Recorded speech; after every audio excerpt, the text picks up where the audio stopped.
천공스승 이야기까지 자연스럽게 넘어갔는데요. 이 천공스승 같은 경우는 역시 대선 때 굉장히 주요했던 화제 인물이었죠. 근데 왜 갑자기 다시 등장했느냐?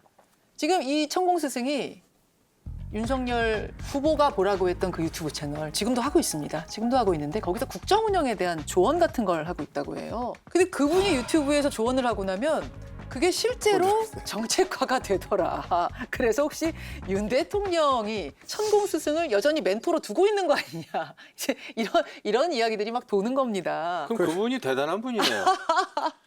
국정기획 시키면 되겠네. 저도 거기- 그분 한번 봤거든요. 아, 유튜브로 보셨다고요? 아니면 만나셨다고요? 이상하다. 유튜브로요. 아, 유튜브로. 저는 만날 만한 그 윤회권이 아니에요. 아, 그러네요. 만나주지도 않을 겁니다. 그러네요. 근데 이제 천공의 경우에는 저는 그때 보니까 막 용산에 대해서도 얘기를 많이 했더군요. 보니까 예.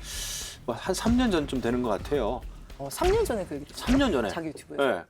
근데 이렇게 보면은 말이 맞아요. 이렇게 보면 그러니까 그런 선에서 끝나는 거죠. 우연의 일치로 마저 들어갈 수도 있죠. 그래서 우연이다. 저는 지금 이제 정치권 또 언론에서도 이렇게 일어나는 게 보면 뭐 아니 땡 굴뚝에 연기 날까 이런 쪽에 지금 접근이란 말이에요. 네. 인연이 이러저러한 인연이 있었던 거는 사실로 보여요. 제 눈에도. 근데 이걸 가지고 너무 나아가지고 완전히 그 윤석열 대통령 김건희 여사가 이 무속인들에 휘둘린다라고까지 지금 해석을 막 하는 거는 좀 무리가 있어 보이고 왜냐하면 또 드러난 게 또 없어요. 묘하게.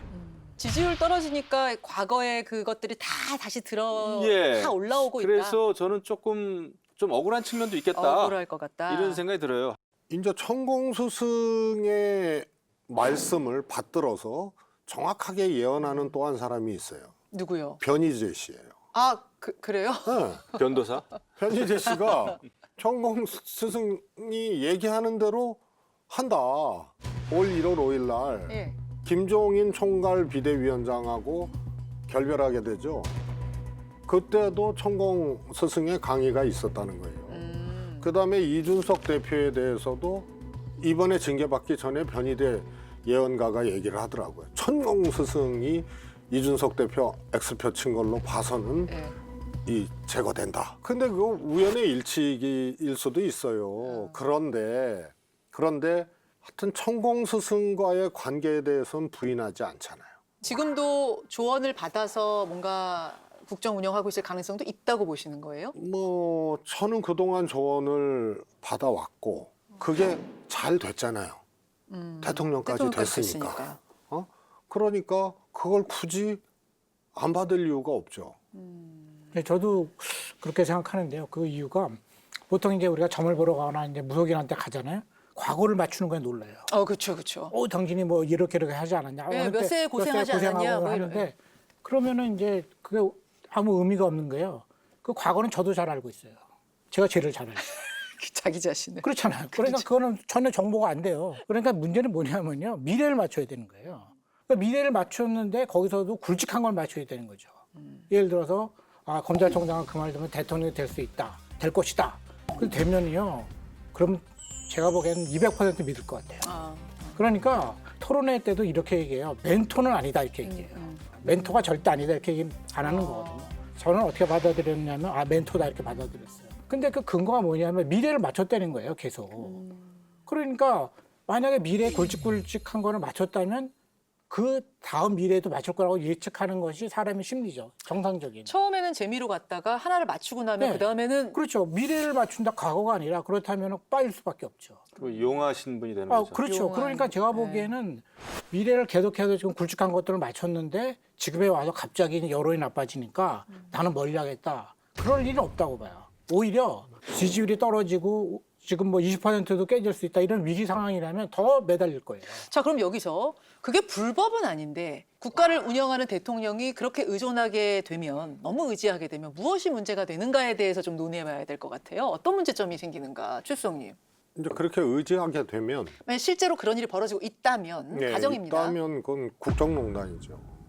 최순실 씨의 국정농단, 박근혜 국정농단이라는 거는 헌법을 파괴했다는 거거든요. 헌법을 파괴한 여러 가지 중에 구체적인 게 이 국정운영 체계에 해당되는 일을 선출되거나 임명받지 아니한 사람이 대통령과의 관계를 이용해서 그걸 흔든 거거든요. 그렇죠.